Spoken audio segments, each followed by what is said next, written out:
CT를 측정하는 고급 검사지 비브라스 챌린지 2주차 강의 시작하겠습니다. 요즘 그런 생각을 많이 합니다. 우리는 과연 이렇게 발달한 기술 문명을 받아들일 준비가 되어 있는가에 대해서예요. 지하철에서 내리면서 실시간 버스 도착 정보를 검색하고 지하철에서 버스로 환승하는 동안에 버스 시간에 늦을 것 같으면 망설이지 않고 뛰기도 하죠. 또 어떤 버스가 늦을 것 같으면 그냥 포기하고 천천히 가기도 하고요. 또 처음 가보는 것도 두렵지 않습니다. 적당한 어플리케이션만 다운받아서 검색만 하면 내가 지금 출발하는 위치, 내가 도착하는 위치만 넣어서 검색을 하면 어떤 버스, 어떤 지하철을 어디서 어떻게 걸어가서 타면 좋은지, 그렇게 타고 갔을 때 시간은 얼마나 걸리는지 다 말해주잖아요. 우리는 이렇게 정보가 쏟아지는 시대에 살고 있습니다. 한편으로 좀 무섭기도 해요. 정보에 따라서 인간의 행동이 통제되고 변화된다는 게 좀 무섭기도 한데요. 이게 다 인간의 편익을 위해서 만들어진 거니까 뭐 한편으론 또 열심히 활용하면서 살아가야겠죠. 무섭다고 해서 아예 안 쓸 수는 없는 거잖아요. 이제 중요한 거는 저희는 소프트웨어를 서로 교육하고 서로 배운 학습자잖아요. 저희가 포인트를 맞춰야 될 것은 바로 그 다음 내용입니다. 이런 것들을 쓰냐 마느냐, 뭐 이런 시대가 도래했다, 어떤 정의적인 측면을 뭐 생각해야 되느냐, 이것도 무척 중요한데요. 이것보다 더 중요한 건요, 어떻게 이게 가능하게 됐을까요? 왜 10년 전, 왜 20년 전에는 이런 걸 못했고, 왜 지금은 할 수 있을까요? 과거에는 못했고, 현재에는 가능한 이유, 미래에는 조금 더 발달될 것 같은 이유. 도대체 컴퓨터의 발달이 뭐길래, 혹은 컴퓨터의 어떤 점이 발달되었길래 우리의 삶 속에 소프트웨어라는 게 이렇게 깊게 침투하고 또 우리는 상상도 못할 이런 정보의 홍수 속에서 살아가게 될 수 있었을까요? 컴퓨터가 어떤 점이 발달해서 도대체 우리의 삶을 이렇게 윤택하게 만들어줬을까요? 소프트웨어를 학습하시는 학습자라면 한 번쯤 반드시 꼭 생각해 보셔야 하는 화두입니다. 그리고 저희는 앞으로 이렇게 소프트웨어를 많이 배워서 이렇게 우리의 불편한 점, 지금도 불편한 점이 분명히 있을 거예요. 이런 불편한 점들을 컴퓨터는 전자계산기라고 말했어요. 이런 전자게이트로 반도체에서 전자가 왔다 갔다 하는 이런 컴퓨터 계산기를 통해서 우리의 불편한 점을 어떻게 해결할 수 있을 것인가. 컴퓨터가 인간보다 잘하는 건 딱 한 가지예요. 바로 계산 능력이죠. 컴퓨터는 빛의 속도로 전자를 틱틱틱 튕겨서 그 숫자를 그대로 읽기 때문에 사람이 생각하는 것보다는 훨씬 더 빠른 속도로 단순한 계산을 할 수 있어요. 사람은 창조적인 생각을 하고 컴퓨터는 계산을 하기 때문에 사람이 더 우월하다, 컴퓨터가 더 우월하다.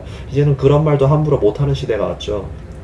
그런 컴퓨터의 계산 처리를 병렬로 쭉 연결시켜서 사람의 지성을 흉내내고 모방하는 인공지능 같은 것도 있고요. 또 자동으로 풀어놓으면 자기가 쓰레기를 찾고 이렇게 방 속에 누락되는 부분 없이 방 구석구석을 도달할 수 있는 로봇 청소기에 뭐 스스로 경로 탐색, 뭐 이런 것들은 에이스타 알고리즘 이런 데서 출발했는데요. 하나하나가 무척이나 효율적입니다. 그래서 컴퓨터도 인간 못지않게 창조적인 사고를 할 수 있어요. 그게 왜 가능하냐고요? 예, 바로 적당히 추상화를 했기 때문이죠. 컴퓨터는 숫자 계산을 잘합니다. 그리고 우리 인간은 숫자 계산을 하지 않았다고 생각하지만 어쨌든 인간이 사회를 인식하는, 뭐 인간이 현상을 인식하는 그런 과정들을 숫자로 나타내서 컴퓨터한테 입력을 하는 거죠. 예를 들어서 우리가 어떤 색깔을 보고 굉장히 아름답다고 느꼈다고 칩시다. 그럼 그 색깔을 만들기 위해서 굉장히 비슷한 안료들을 섞고, 비슷한 안료를 섞어서 안 되면 물을 타기도 하고, 혹은 그거를 뭐 적당히 다른 캔버스나 혹은 뭐 미색 혹은 상아색 캔버스에 발라서 색깔을 조정해 보기도 하고, 이렇게 다양하게 처리를 할 거예요. 그 색깔을 재현하기 위해서. 하지만 컴퓨터에서는 인간이 인식할 수 있는 약 10몇만 가지의 색깔들 중에 한 가지를 선택해서 컴퓨터는 쏘아내면 됩니다. 그게 16진수 코드죠. 우리 색깔 0000부터 FFFF까지 있는 16진수 코드예요. 00000은 모든 빛을 꺼버렸기 때문에 검은색, FFF는 FFFFFFF 6개는 모든 빛을 켰기 때문에 하얀색입니다. 그리고 RGB 컬러, 빛의 3원색, 빛의 3파장에서 각 하나를 떼와서 특정 파장의 빛을 더 세게 내뿜고 또 특정 파장의 빛을 얇게 내뿜었을 때 그걸로 섞여서 다양한 색을 만드는 원리 같은 걸로 컴퓨터는 엄청나게 많은 색깔들을 표현할 수 있죠. 또 컴퓨터 프로그래머, 컴퓨터 디자이너들은 그런 식으로 색깔 대화를 할 겁니다. 예, 좀 이번 주는 서두가 길었죠? 네, 한번 문제풀이 시작하겠습니다. 첫 번째 문제는 브레이슬렛의 팔찌 문제입니다. 네, 에밀리의 팔찌가 이렇게 부러져 버렸네요. 이 부러진 에밀리의 팔찌를 연결시켰을 때 팔찌는 어떤 모양이었을까요?가 문제입니다. 어떻게 문제를 풀면 좋을까요? 하나 찍겠습니다, 저는. 저는 요 녀석을 찍을래요. 왠지 육각형이 마음에 들어요. 이 육각형의 왼쪽에는 원이 있고요, 오른쪽에는 별이 있습니다. 왼쪽에 원, 오른쪽에 별. 근데 이렇게 왼쪽에 별, 오른쪽에 원, 아니지, 왼쪽에 원, 오른쪽에 별, 이렇게 판단하는 게 의미가 있을까요? 연결시켜 놓고 뒤집었다고 생각해 보세요. 그러면 그때는 오른쪽에 별, 왼쪽에 별, 오른쪽에 원이 갈 수도 있을 겁니다. 그래서 이 문제에서는요, 사실 왼쪽, 오른쪽을 따질 필요는 없습니다. 순서만 따지시면 됩니다. 바로 이 육각형이 원과 별 사이에 있다는 거죠. 자, 그렇게 찾아내는 과정을 패턴 인식이라고 합니다. 이 문제를 해결하기 위한 패턴 인식은 왼쪽 오른쪽으로 구분하는 것이 아니라 특정한 오브젝트가 어떤 오브젝트 사이에 있는지를 보는 거죠. 한번 그 패턴, 그렇게 인식한 패턴을 바탕으로 문제를 해결해 보겠습니다. 첫 번째 보기, 아까 제가 육각형 찝었죠. 하지만 양쪽에 원과 별은 없네요. 또 여기서 육각형도 왼쪽에 원은 있는데요. 왼쪽이 아니라 옆에 원은 있는데요. 마찬가지로 다른 쪽 옆에는 별이 없네요. 삼각형이 있습니다. 요거 두 개가 바뀐다면 요거는 이 팔찌가 될 수 있을 것 같아요. 이 녀석 한번 보겠습니다. 육각형이 있고요. 양쪽에 별과 원이 있습니다. 자, 이 별은 육각형과 뭐 사이에 있죠? 네, 육각형과 세모 사이에 있고요. 맞네요. 이 세모는 별과 네모 사이에 있고, 이 네모는 이렇게 쭉 연결시킨다면 이 네모는 세모와 빨간 네모 사이에 있을 거고, 이 빨간 네모는 마찬가지로 이 둥근 노란 네모와 동그라미 사이에 있을 겁니다. 네, 이 녀석이 정답이네요.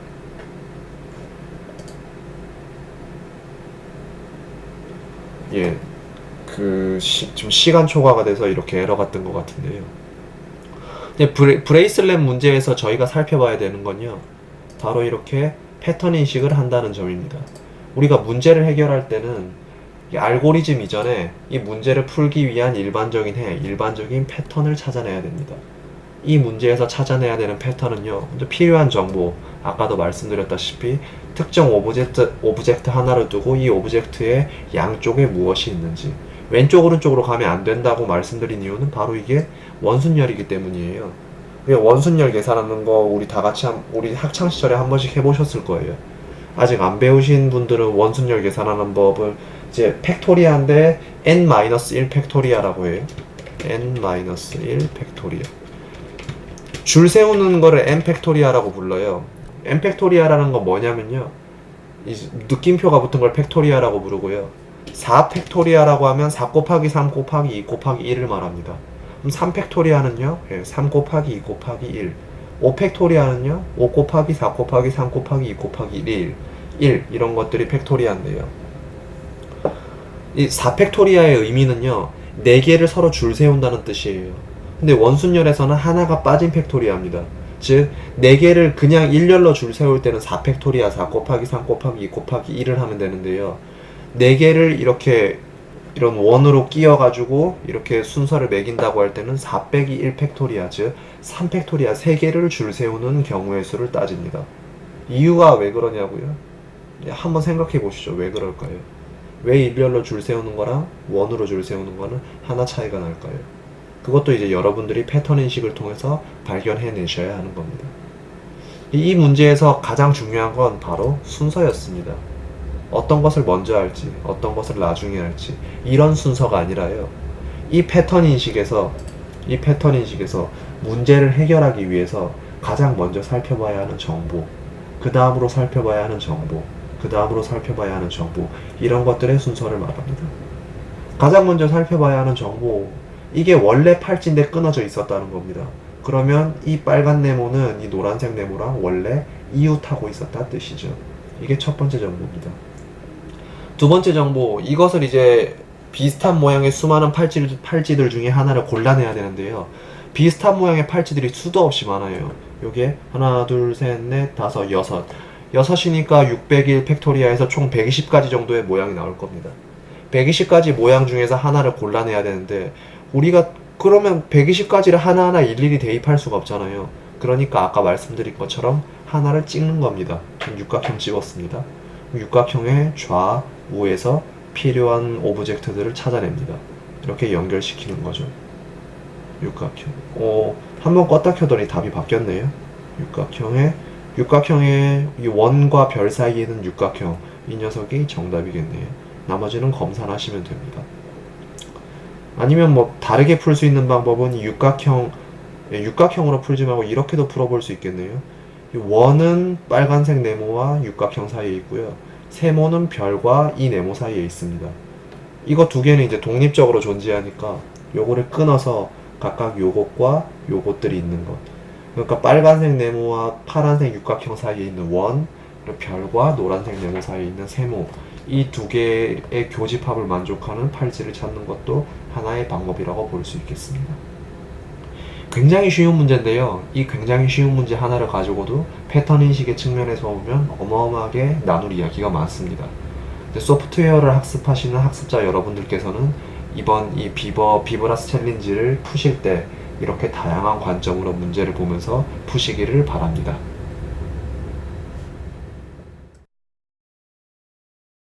두 번째 문제 트레인 해설 시작하겠습니다. 비버시티에 이런 지하철 노선도가 있고요. 아마 출발은 여기서 한답니다. 근데 내가 지금 어떤 색깔의 노선에 탔는지 알 수가 없대요. 근데 뭘 알 수 있냐고요? 세 개의 조건을 줬습니다.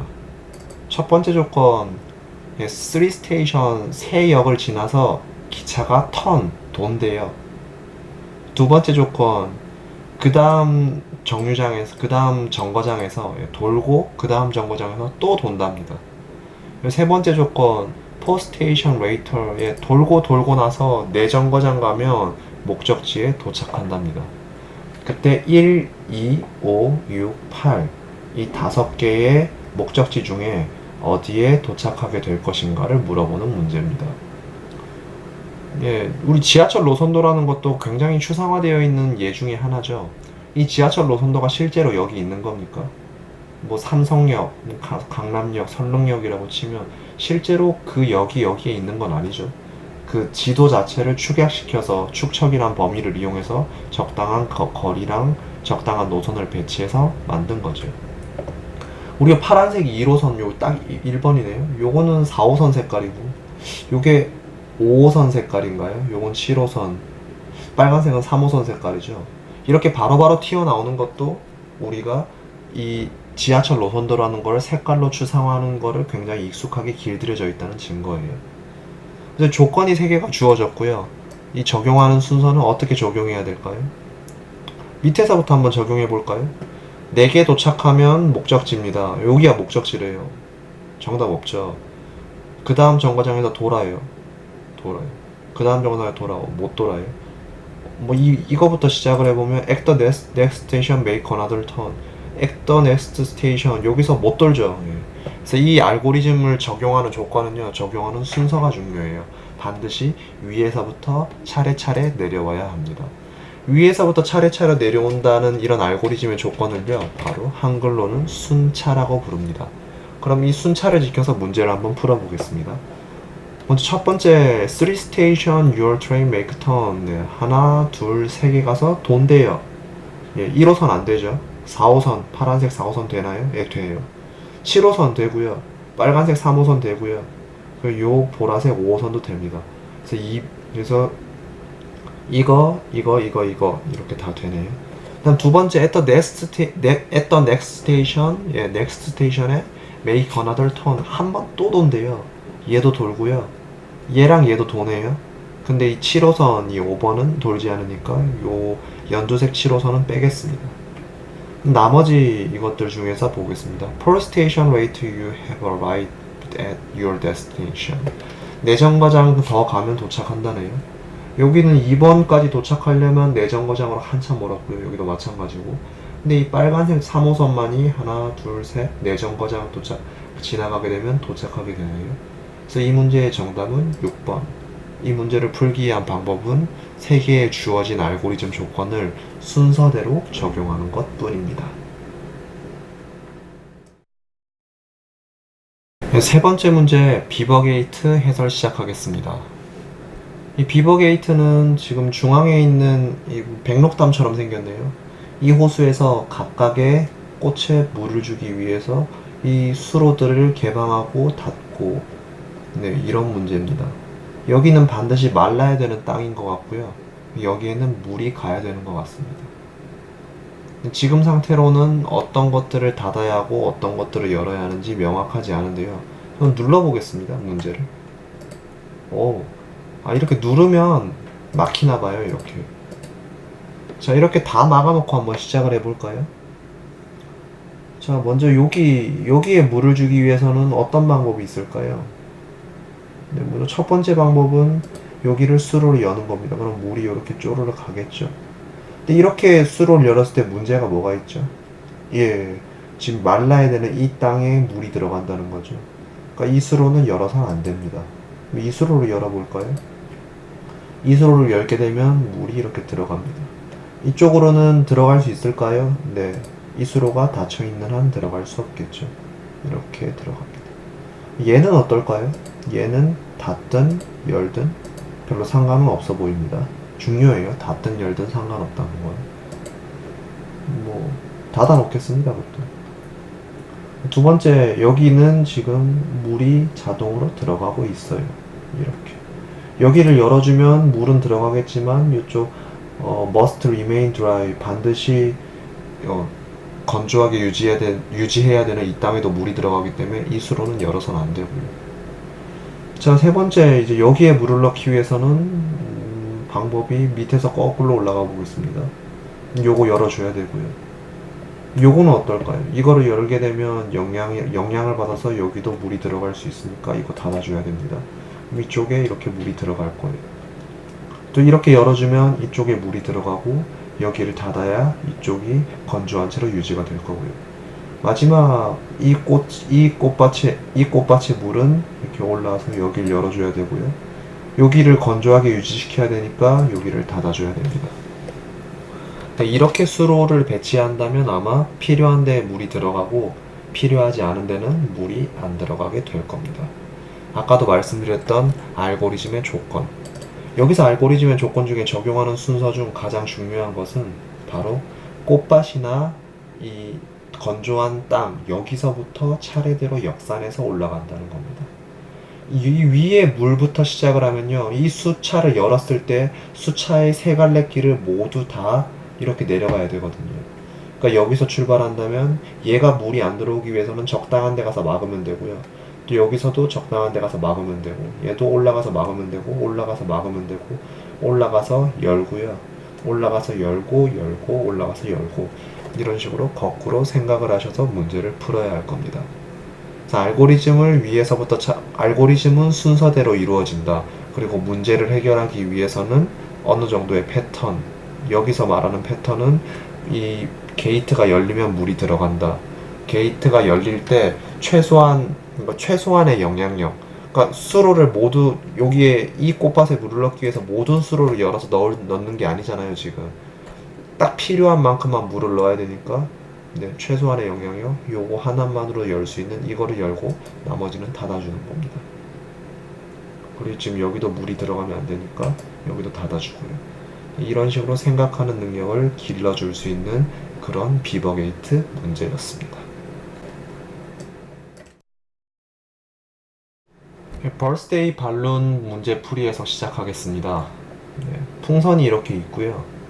풍선에는 0, 1, 2, 3, 4, 5, 6, 7, 8, 9 이렇게 숫자가 적혀 있네요. 숫자가 제대로 안 보이는데 어떻게 아냐고요? 찍었죠. 근데 어떻게 찍었냐고요? 그게 중요한 거예요. 인간은 예상이란 걸 알 수 있어요. 0, 1, 2, 3을 보고 나서 그 다음에는 4가 올 것 같아요. 그리고 여기 삐죽 튀어나와 있는 이 숫자는 왠지 4랑 비슷해 보입니다. 귀납법이죠, 귀납법. 0이 있고 1이 있고 2가 있고 3이 있으면 그 다음 숫자는 4일 것이다. 그 다음 숫자는 5일 것이다. 그 다음은 6일 것이다. 이건 굉장히 어릴 때부터 발달하는 것 같아요. 컴퓨터도 이제 이런 걸 할 수 있을까요? 예, 컴퓨터가 이런 걸 하기 위해서는 어떻게 패턴 인식하는 법을 가르쳐야 할까요? 이건 이제 소프트웨어를 학습하시는 학습자 여러분들이 늘 고민해 보셔야 되는 문제입니다. 어쨌든 이렇게 0, 1, 2, 3, 4, 5, 6, 7, 8, 9까지 있고요. 각각의 풍선들은 숫자에 따라서 색깔이 다르네요. 네, 0일 때 그린, 3일 때 또 그린, 그럼 몇일 때 그린일까요? 예, 6일 때 그린이에요. 바로 3으로 나눴을 때 나머지의 개수가 0인 것들이 그린이네요. 그럼 1은요? 예, 3으로 나눴을 때 나머지의 개수가 1인 것들. 1, 4, 그 다음, 예, 7. 그 다음 2는 3으로 나눴을 때 나머지가 2인 거. 2, 5, 8. 이렇게 있을 거예요. 자, 엄마 비버는 1983년생이래요.